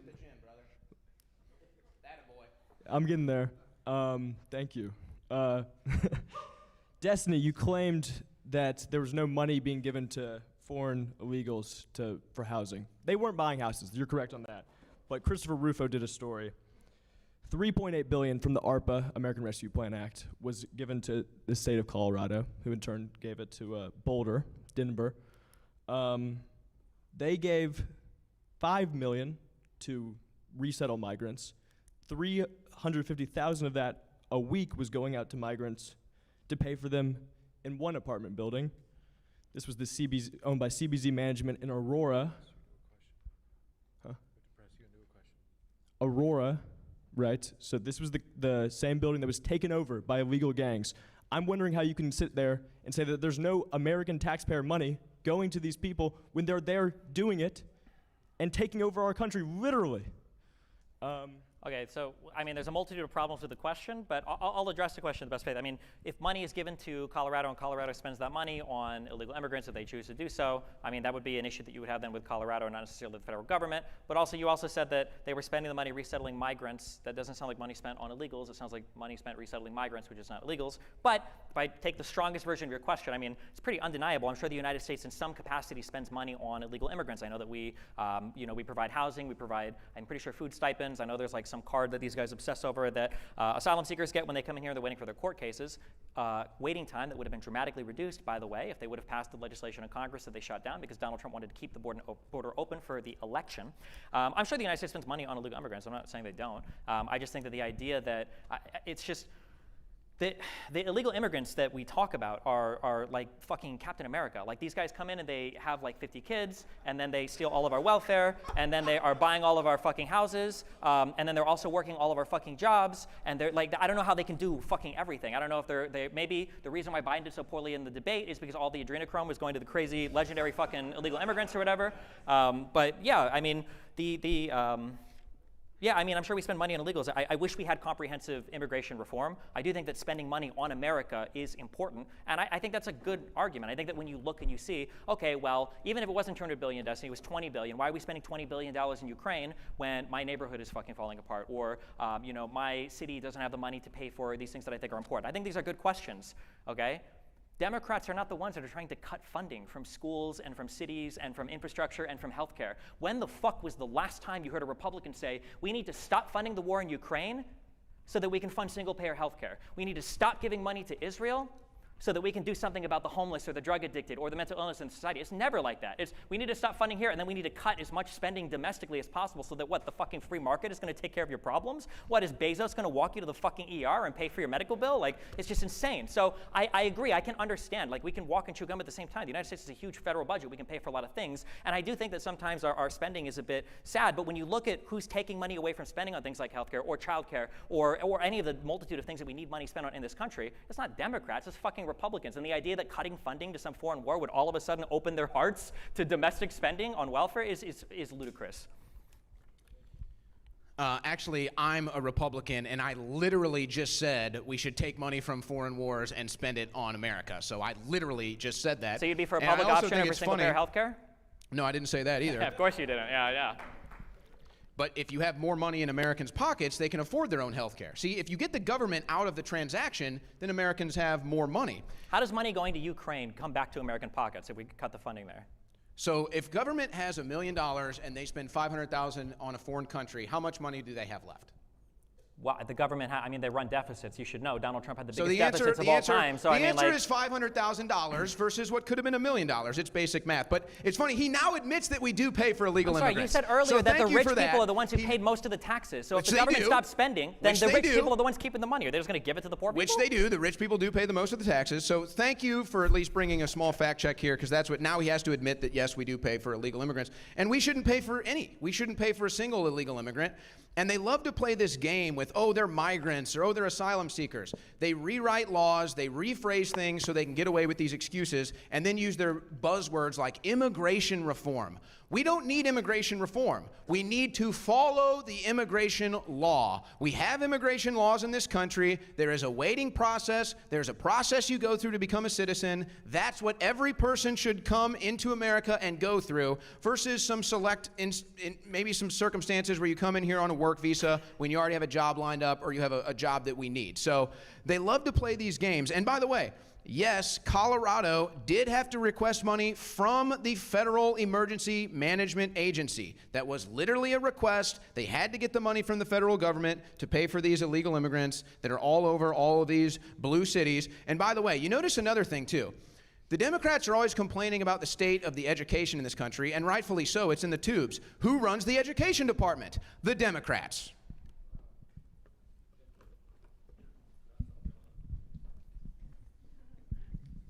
Yeah. Hey, Destiny. I wanted to talk about, there's sort of this growing rise in like social conservatism among Generation Z youths. And I sort of wonder, as a 22-year-old, where I see a future in the Democratic Party for me, as someone who kind of leans left economically, more probably left-wing economically, not leans left, but someone who's sort of like center-right socially. And I just don't really see a future right now. And so I'm kind of wondering, should the Democratic Party try and appeal to this growing rise in Gen Z voters? This is according to a Gallup poll and a Pew Research poll done in the last year. Should it try to appeal, or should it just kind of leave us in the dust? Because the Republican Party, I don't see a future where they start caring about Americans and funding single-payer health care and funding housing, unfortunately. But at the same time, I'm a bit unsatisfied with the Democratic Party's social turn. And so, yeah. I think that the goal should be to tell all of your friends to vote for Kamala Harris so that the Democrats can win with the largest margin possible, so that we can load all of the insane fucking college tankies and progressives up into a fucking Elon Musk spaceship and send them off to the fucking moon, okay? I mean, this is an issue that I talk about a lot. The far left of the party is fucking crazy, okay? That's like, nobody can deny that. I fought with the far left, honestly, probably more than Owen has. When it comes to insane people, there's a reason why I'm banned from Twitch, and it's not conservative, it's because of crazy people on the far left. That being said, something that I think is good to keep in mind is the far left is politically non-existent. There are no far left lawmakers. Even people like AOC and Bernie Sanders now are called Israeli genocide supporters by the far left. All of the college kids have now abandoned, Elon and Rashid, like all of the Justice Dems and Bernie are all completely, off the table now. They're not radical enough for them. So I think that trying to win with the largest margin possible, so that on social media we can continue to ignore these people, because that's the only place they exist, is important.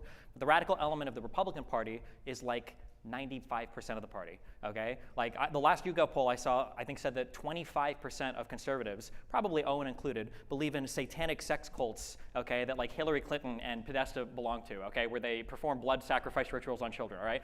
And 80% of conservatives, Owen definitely included, don't believe in the results of the last election. This is like the big majority bulk of the party, and that is very scary, and it is a huge problem. So I agree, far left is super fucking cringe. I hope that Kamala wins with enough of a margin that we can safely eject these people and never listen to him again. They can all go vote for Jill Stein. I'd like to address you for a second too, if you wouldn't mind. So I think what is important for young people, you can stand, you can sit, it doesn't matter. I think what's important for young people to understand is the broad difference between what the right wants to do politically and what the left wants to do politically. You're going to have issues you agree with some leftists on, some conservatives on, and that'll probably go on the rest of your life. You're more of a centrist. But I think you need to understand what the core is of the modern day left, and this rings throughout history. The American left, the Democrat Party, cannot exist without power. They need power. They want to tell you what kind of car you can drive. They need power to do that. They want to tell you what kind of... Okay. Regulating people's cars so we can try and create So then you might like that. But I just think you just need to understand, it's important to understand the core values that, yes, if you want to tell people what kind of car they can drive, what kind of food they can eat and all that stuff, well, you need power. You need political power to do that. And so that's where the left goes, where the right wing believes more in self-government. We want you to decide. So yeah, you might have to say, well, I guess if I believe an electronic car is better for the environment than a combustion engine, then I'm going to drive an electric-powered car, but maybe my neighbor I think is a worse person because he doesn't drive one. That's the difference between self-government and the government deciding what you need to do. So they need power to do it, where the right wing believes in self-government. So I just think it's important to understand kind of the core principles. I want to address something you just said, satanic cults. Again. Oh, no. Are you going to deny that there was an Epstein Island? Are you going to deny these Diddy parties where they're having all these things? Wait a second. How many photos was Kamala Harris in with Epstein? No. How many photos was Donald Trump in with Epstein? Did you read? See the silence? Crazy, isn't it? There's no silence. You just won't shut up. Did you read the WikiLeaks emails in 2016? Did you hear about Abramovich? Did you hear about the spirit cookings? Did you hear about the children in the hot tub for your entertainment? Did you read these emails? This is all public information. Anybody in this room can go look at the WikiLeaks emails. The Democrat committee emails invite Marina Abramovich to spirit cookings, and they have children in the hot tub for your entertainment. I know that sounds crazy, but I'm telling you, go home, look it up. It's all public record. It's all real. Wait, all of that is public record, all of that is real, all of that is super true?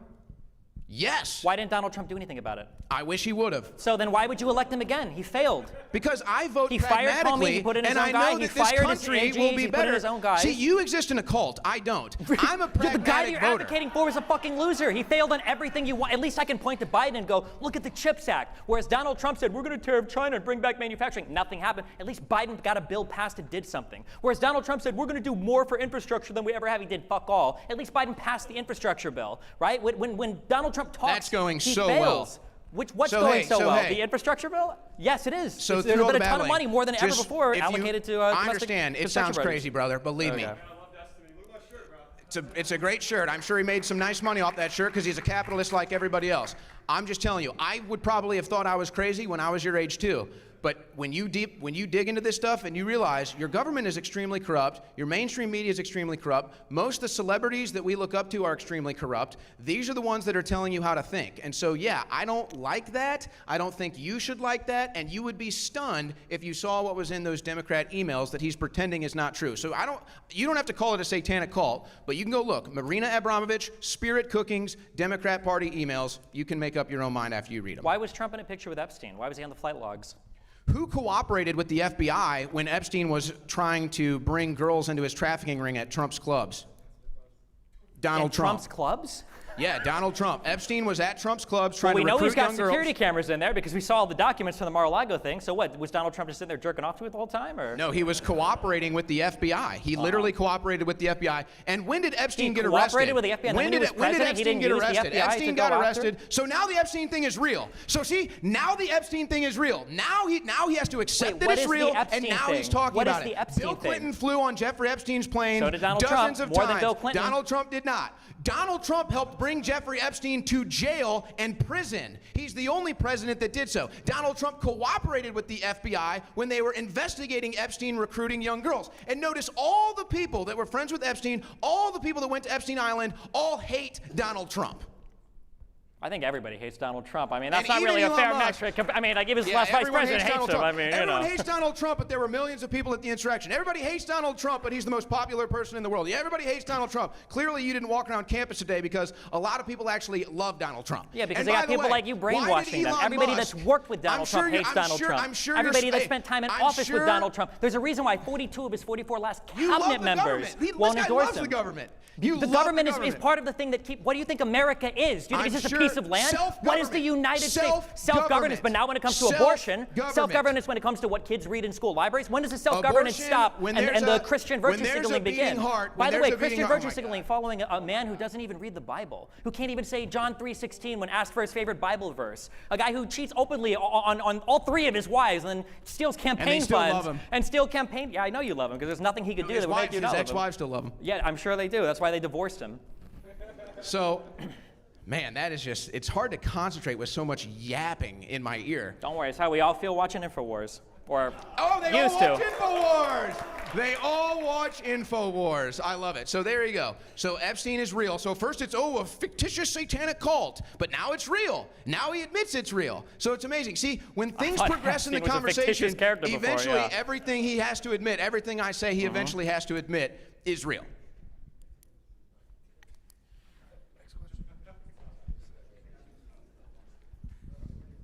Hi. I don't know if this is a great segue or if my question won't matter anymore, but this is for Mr. Shroyer. What is one, other than the Sandy Hook crisis actor thing, what is one conspiracy theory on the right that you think is not true?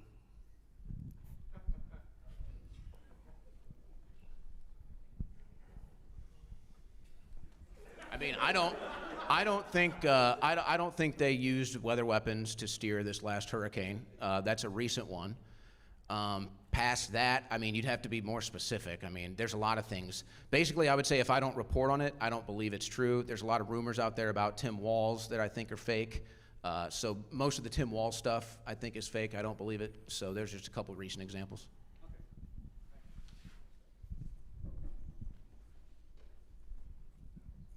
Hey, how are you doing? My question is, if during the 2020 election, if the quote-unquote government could have stolen the election, why didn't they do that in 2016? I think that if you're going to be a conspiracy theorist, you should apply your conspiracy theories consistently. I think that's a great question. I think that's a fair question. And I think Hillary Clinton is still pissed off that they didn't steal it for her. But there's an actual practical answer, as I said.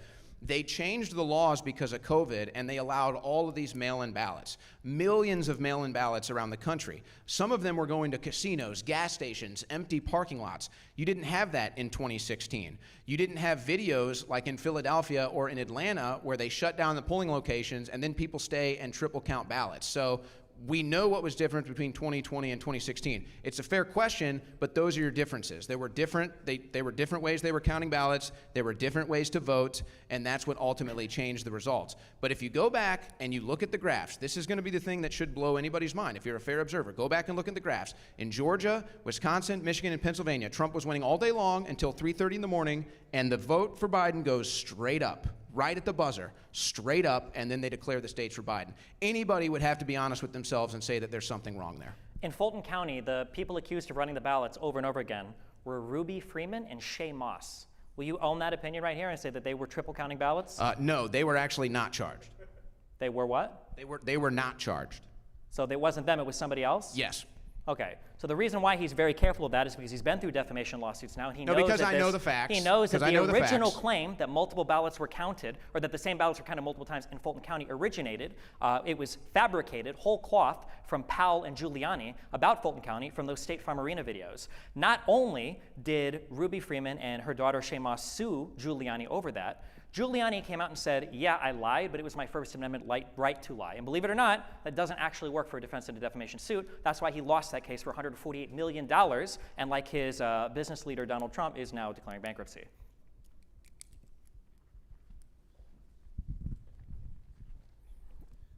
Probably only have time for one or two more questions.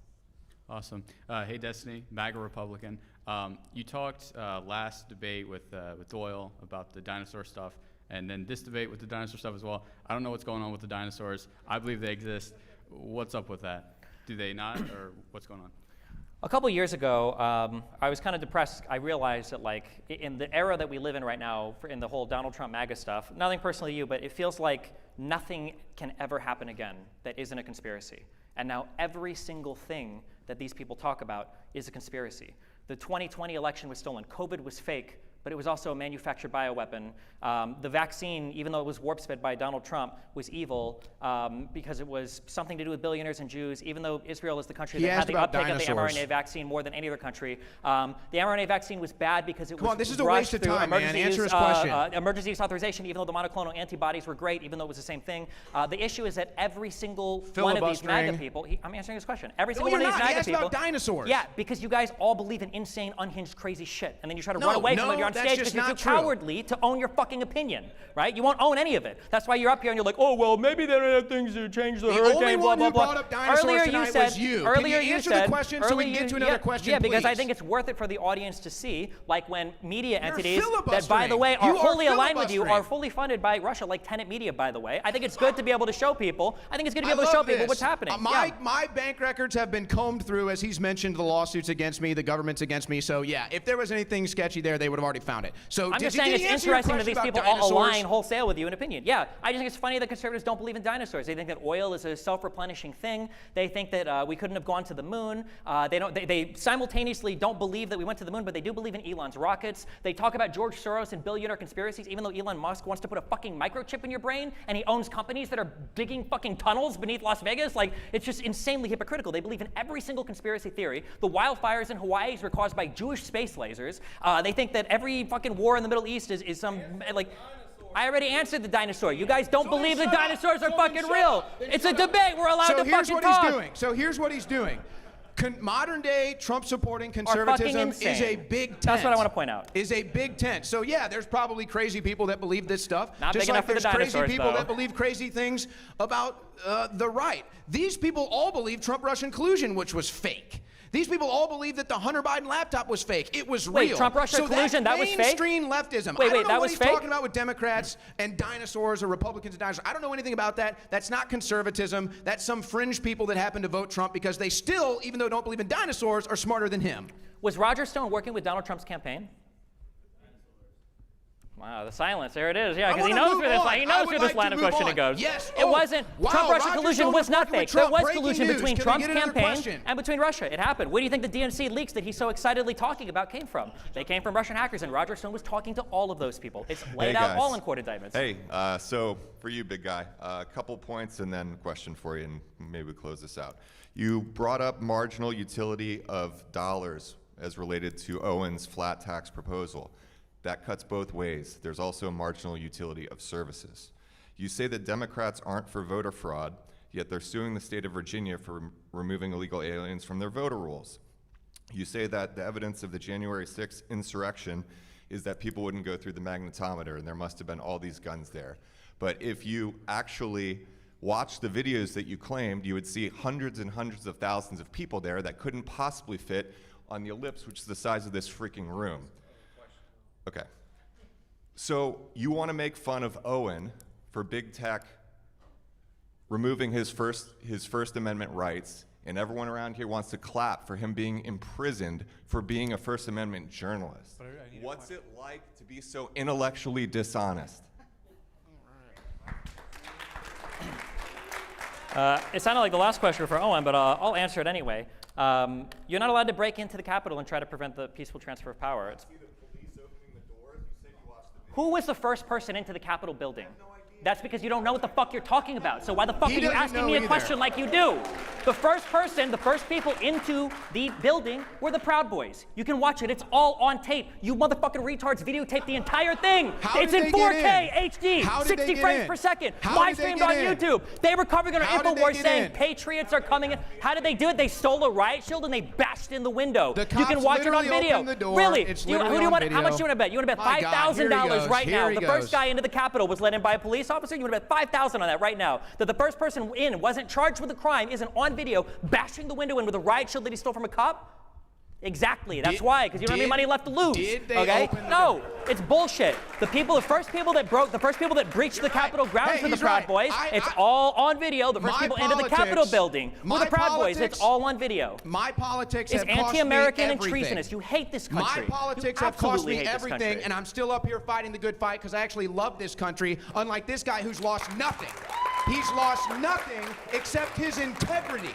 That's all he's left is his integrity. And I'd like to, I don't know if you want to do more questions or if you want to do final comments. But everybody, again, he sits here, we could fact check this guy all day long. The doors have magnetometers that have to be released by the Capitol Police. You can sit there and watch them release the doors, and then the cops open them and usher them through. He keeps saying it's on video, it's on video. Yes, you're right. That's literally on video. I've been in the courtrooms. I've shown it on video. You haven't because you're a good government stooge, and you'll probably be protected by the corrupt Justice Department. None of that is true. Go look it up. Look up first breach into the Capitol. Go look it up. Go see who got indicted for it. Go see who got convicted for it. It wasn't police officers letting people into the We building. have one more question. This is for Shroyer. You mentioned that the immigration laws were changed under Biden to make it easier to seek asylum, and then you mentioned something about the CBP One app. As far as I'm aware, the app didn't change any immigration laws, but it made it so that appointments must be made for the app rather than further congesting the border, making it harder for the border workers to do their job. In fact, they're being sued by Amnesty International for allegedly making it harder for people to seek asylum. So my question is, what laws do you believe were changed, and what do you believe the app is doing to make it easier? So there's basically no screening when it comes to the asylum process now. Anybody can come in and apply to be an asylum seeker. They can get on this app, file the asylum seeking process. They don't check your ID, they don't do a background check. You just fill out the form and you're in as an asylum seeker. And then you can fly into the country. You can get a flight as well. But I understand, okay, let's say I can't convince you of that. Okay, let's get the political wonk out of the way and let's just talk realistically here. 3 straight years, record number of border crossers. I won't even put a term on them. I won't say illegal, I won't say asylum, I won't say anything. 3 straight years of record number border crossings. That's just a fact. And most of these people come here, if not all, well, probably not all, because a lot of them just escape into the country. Most of these people come here and they get free stuff immediately. You're paying for it. You're paying for their travel. Actually done by Biden to make that easier. Like what changed? I just told you, they changed the policy. They're not stopping people. Anybody can get in. Anybody can get in. No, it wasn't always the case. You used to have to seek asylum in the country next to you, or you used to have to go through a background check before you could even get into the court systems and come into this country. They would hold you into a detention center or a prison before you could come into this country. Now they just let you in. That's the big difference. Who changed that? Joe Biden, the Biden-Harris administration. That's why illegal immigration has gone up every single year. There's been a record number of illegal border crossers. That is a fact. And they all, and I wonder if they would even come here if they weren't getting the free stuff. I wonder if they weren't getting the free lodging, the free travel, the free food, everything else, the free welfare. I wonder if they would even come here at all. I think if you cut out the welfare state, you cut out the welfare state and the open border, I doubt they even come here at all. And no other country, no other sane country on earth would have an open border and a welfare state, by the way. Given time got away from me, we have to jump right into the closing statements. Sorry that we didn't get to the last 2 questions. We are going to start it off with Stephen's 3-minute closing. Thank you very much. Stephen, the floor is all yours. I think conservatives are delusional. I think they hate this country. I think that they are more aligned with the interests of Donald Trump than they are with anything having to do with the concept of the United States of America. I think it's incredibly sad because I think as much as I used to disagree with conservatives, at least they stood on principle for the United States. I think that today, if another 9/11 happened, I think that conservative MAGA people would be more interested in blaming Kamala Harris than uniting around whoever our common enemy was. And I think that's why you have people like Donald Trump on stage begging and pleading for Russia to release 10,000 emails, or constantly giving praise to foreign dictators, to people like Orban, or saying that he wants his citizens to stand at attention like they do with Kim in North Korea, and why he has so many good things to say for all these authoritarian leaders like Putin, but he can't find any support from other democratic leaders around the world. I think it says something about him. I think it says something about the type of people that would support that. I think it says something about him, and if you have good parents, they told you this, if you can't look at a person, look at who their friends are, or look at who they work with. The idea that his vice president is not running with him again, that should send huge signals to your brain of what's going on here. Where is Mike Pence? Why does Mike Pence say, in contrast to you, that Donald Trump told him to unilaterally choose who the election winner would be? That's Pence's accounting of things, right? Why is it that so many of his ex-cabinet members, over 40 of his ex-cabinet members, won't endorse him for president? Why do you get 4-star generals, people like Mark Milley, saying things like Donald Trump would be a fascist? Why do you have Donald Trump himself saying I would suspend or terminate parts of the Constitution and be a dictator on day one to do the things that I need to do? Why would you have Donald Trump try to weaponize his DOJ to go after his political opponents? Why would he call into Fox and Friends and say, I think the DOJ needs to start indicting and arresting people, and then accuse Biden of doing it despite the fact that you have absolutely no evidence of it happening? except for maybe pointing to New York State, which isn't even the federal government. Conservatives are just living in an entirely delusional, disconnected from reality world. I hope that after this election, there's a huge wake-up call. I guess we'll see what happens. I wish that people could look at this country and see that we genuinely do have problems that aren't always caused by the Jews or illegal immigrants. I wish that we could come together and work on some problems rather than fabricate out of whole cloth these issues that aren't even real issues or don't even exist. I wish that when issues that really were presented against this country, like illegal immigration, were put in front of Congress to solve, that the Republicans would be behind it, along with the Democrats. And I think that when you look at the record of leadership, when you compare the Biden administration, of which Harris is a vice president, you saw all of the bipartisan legislation that they got passed, and you compare it to Trump's administration, that was a failure in every single conceivable way, whether it was his inability to actually end conflict in the Middle East, he didn't, whether it was ability to actually solve problems with legislation, he didn't, or whether it was his ability to lead a coherent country that was falling apart under BLM riots and COVID lockdowns and all sorts of other things, COVID, of which he didn't even acknowledge was real until it was already, tens or hundreds of thousands of cases in this country. And you can see how much he undermined it, how much that bothered him, because he couldn't even get credit for the vaccine that he so desperately wanted his audience to worship him for. I hope that after this election season, I hope we can come together a little bit better and be better Americans and be on the same team again. Time. Owen, you have 3 minutes.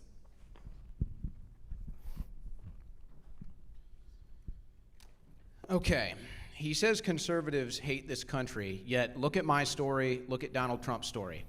I came here tonight, I took the time to prepare myself so I don't look like a slob, and I put my American flag lapel pin on because I care about this country. I came here despite, yes, lawyers watching me all the time trying to sue me like ambulance chasers, the federal government watching me all the time because they want to throw me in prison, and I continue to come out here because I love this country. Don't tell me I hate this country. I love this country. This guy comes presented tonight looking like a slob with a Finding Nemo necklace on, okay? That's how serious he is.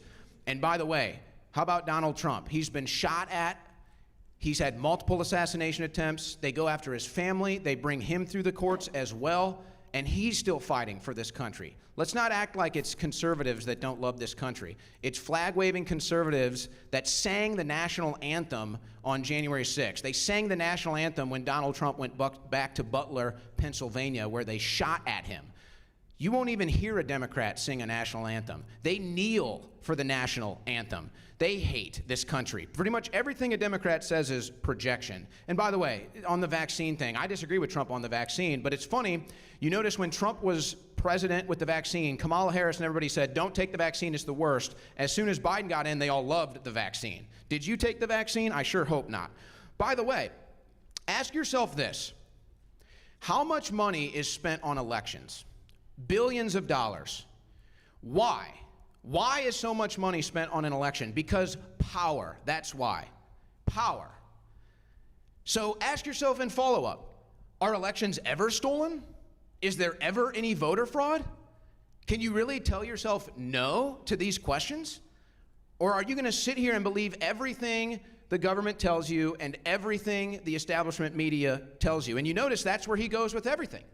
He keeps citing people that work for the government their whole lives. He keeps citing mainstream media talking points. So you can choose to live your life trusting the mainstream media, but guess what? You're going to be the one that's deceived. You're going to be deceived about war in the Middle East, weapons of mass destruction, Russian collusion, the vaccine is safe and effective. You name it. They deceive you on everything, and he comes up here and parrots their talking points and acts like he's put in an effort tonight.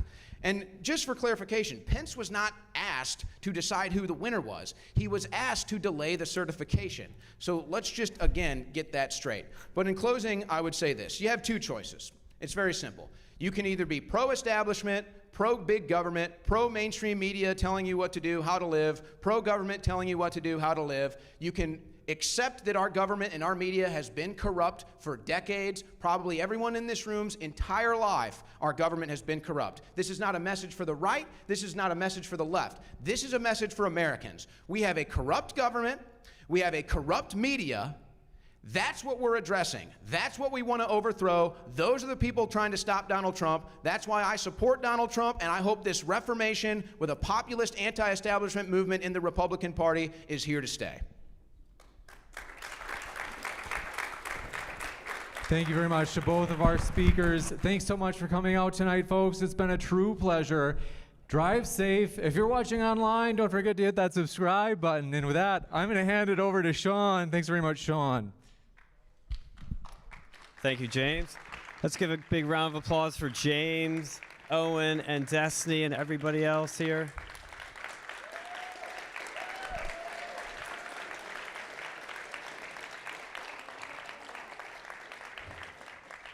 Thank you. I just want to give the last few thank yous before we go out tonight. I want to thank everybody who volunteered to help out with this event. I want to thank all the friends who came out all this way to help us out. We had a bunch of people travel across the country to come here. I'd like to thank everybody that bought tickets, helped support this event, to help us fund more events like this and to make this possible. It's not possible without people like you giving us the resources we need to make these things happen. And I'd like to thank our wonderful lawyer, John Gross, who is helping us sue this university. And lastly, I would like to plug Owen and Destiny so you can follow them and keep up with them for more content if you want to keep up with what they're saying. Owen is at Owen Shroyer 1776 on X, and Destiny is at the Omni Liberal on X. So if you want to follow their stuff, go there. And if you want to follow us, start a chapter, or get tickets for our next event, we have one more coming up at Penn State before the election. It's going to be really exciting. I can't say who it is yet, but we will probably announce it tomorrow, so if you want to come out for that. If you like something like this, you're going to love that event, let me tell you. So go to uncensoredamerica.us, where we have everything on there. We're looking for new members, new execs for our chapter here, so if you want to get involved, you can talk to us in the back there. Brendan would be happy to talk to you. And if you have meet and greet tickets, the backstage tickets, and the royalty tickets, for all you guys, you get to do the meet and greet. We're going to have everybody leave the building and then come back in if you have those tickets, and then our speakers will come back in to do the meet and greet. For the dinner, I'll give you guys a location. If you have a royalty ticket, just come up to me, and I'll tell you the location of the dinner. And lastly, if you didn't get your shirt yet, if you have a backstage or royalty ticket and still need your shirt, just talk to me in the back, and I will get that for you guys too. Thank you so much for everybody for coming out, and I hope you guys have a great day, and happy election season coming up. It's going to be really exciting, but have fun. Thank you.